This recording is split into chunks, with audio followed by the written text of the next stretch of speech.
Pendengar, mengawali Warta Berita pagi ini, kami sampaikan sekilas berita.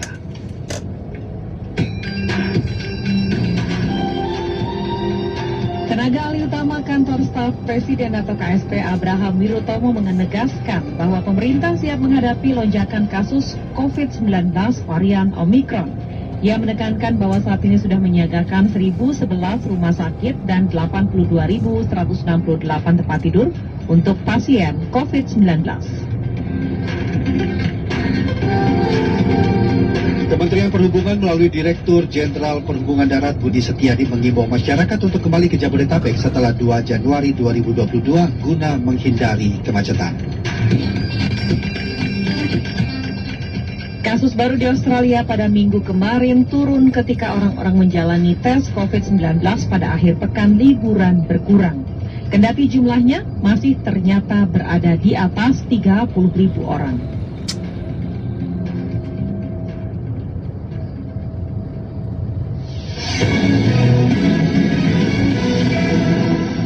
Pendengar, Menteri Perhubungan Budi Karya Sumadi meninjau kesiapan lokasi karantina pekerja migran Indonesia atau PMI yang akan kembali ke Jawa Timur. Kita simak laporan Anik Hasana berikut ini.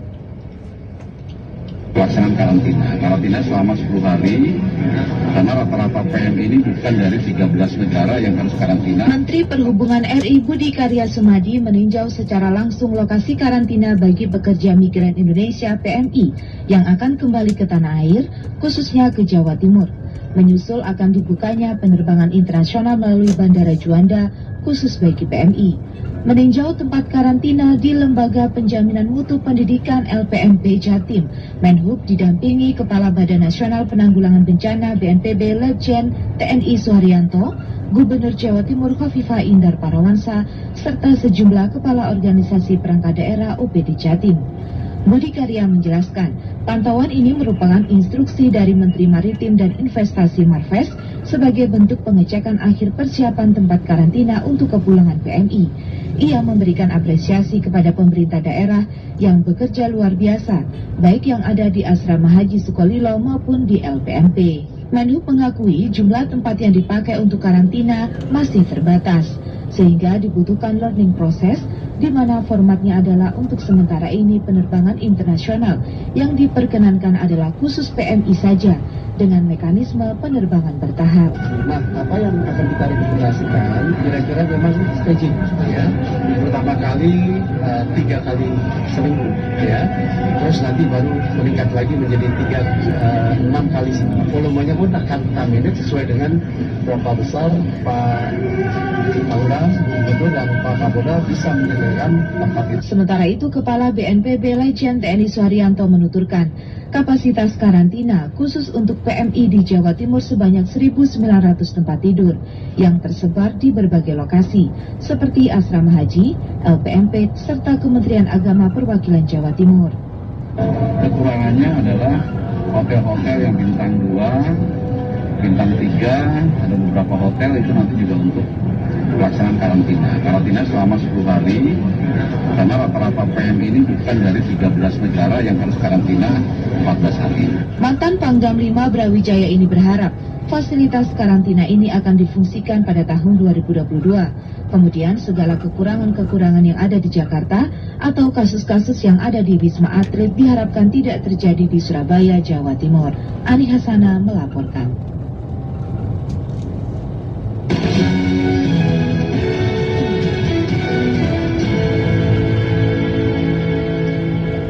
Badan Penyelenggara Jaminan Sosial atau BPJS Kesehatan menargetkan cakupan kepesertaan program Jaminan Kesehatan Nasional Kartu Indonesia Sehat atau JKN KIS mencapai 88,51% di 2022. Rini Herani laporkan. Salah satunya terkait dengan besaran iurannya nanti. Baik, untuk yang pertama, Badan Penyelenggara Jaminan Sosial atau BPJS Kesehatan menargetkan cakupan kepesertaan program Jaminan Kesehatan Nasional Kartu Indonesia Sehat atau JKN-KIS dapat mencapai 88,51% terhadap total jumlah penduduk Indonesia pada tahun 2022. Direktur Utama BPJS Kesehatan Ali Gufron Mukti mengatakan cakupan tersebut setara dengan jumlah kepesertaan yang mencapai total 245,14 juta jiwa. Menurutnya menjadi tantangan bagi BPJS Kesehatan untuk mencapai target 98% cakupan peserta sesuai dengan target rencana pembangunan jangka menengah nasional di tahun 2024. Jadi perspektif target pencapaian yang kita inginkan mengenai kepesertaan itu bisa meningkat, dan kita berharap total peserta itu paling tidak nanti 245 juta ya. Sekarang posisi kita itu di 235 juta sekitar itu. Jadi kalau persennya ya kita harap 88%, tetapi 2024 memang ditargetkan 98%, tetapi tentu ini tantangan karena tidak mudah ya, karena baik dari berbagai macam katakanlah sektor atau jenis kepesertaan ya, ini ada tantangannya tersendiri. Sementara itu, anggota Dewan Jaminan Sosial Nasional DJSN Mutakin menilai BPJS Kesehatan perlu menyusun rencana strategis yang sistematis untuk mengejar target cakupan kepesertaan sesuai dengan amanat RPJMN. Selain itu, strategi juga diperlukan untuk mengurangi jumlah peserta non-aktif.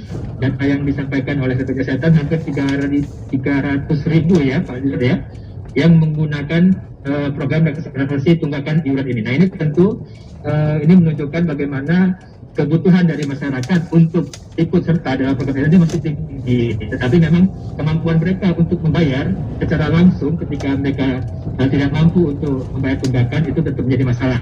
Hingga November 2021, BPJS Kesehatan mencatat jumlah peserta JKNKIS telah mencapai 229,51 juta jiwa dan diproyeksikan dapat mencapai 235,68 juta jiwa pada akhir 2021 lalu dengan tingkat cakupan sebesar 86,02%.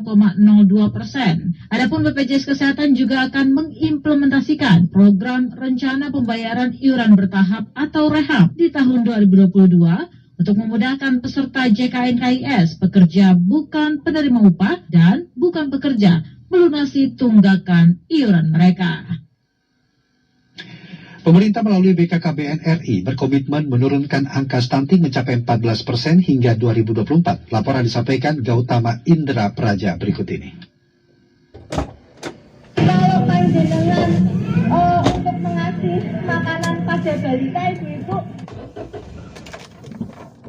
terhadap sumber daya manusia, terutama selama pandemi COVID-19. Ironisnya, 156.549 balita di Jawa Tengah mengalami stunting karena praktek pengasuhan yang tidak baik, kurangnya akses ke makanan bergizi, kurangnya akses air bersih, hingga terbatasnya layanan kesehatan. Untuk itu, pemerintah melalui BKKBN RI mentargetkan penurunan stunting 14% pada tahun 2024. Kepala BKKBN RI Hasto Wardoyo saat melakukan kunjungan kerja di Jawa Tengah mengatakan penanganan stunting harus melibatkan semua komponen agar terwujudnya generasi emas di tahun 2045. Kita mencoba untuk membuat dapur sehat, yang mana dapur sehat untuk mengatasi stunting ini sumber makanannya diambil dari makanan lokal. Sementara itu, Wali Kota Semarang Hendran PHD mengakui angka kemiskinan di Kota Semarang mencapai 4,05%, sedangkan angka kemiskinan dan stunting tertinggi berada di Kelurahan Tanjung Mas atau wilayah pesisir pantai utara. Untuk kemajuan Kota Semarang pasti kita bersama-sama akan mengguyung program dari BKKBN Pusat, termasuk target penurunan angka stunting di Kota Semarang, kemudian target untuk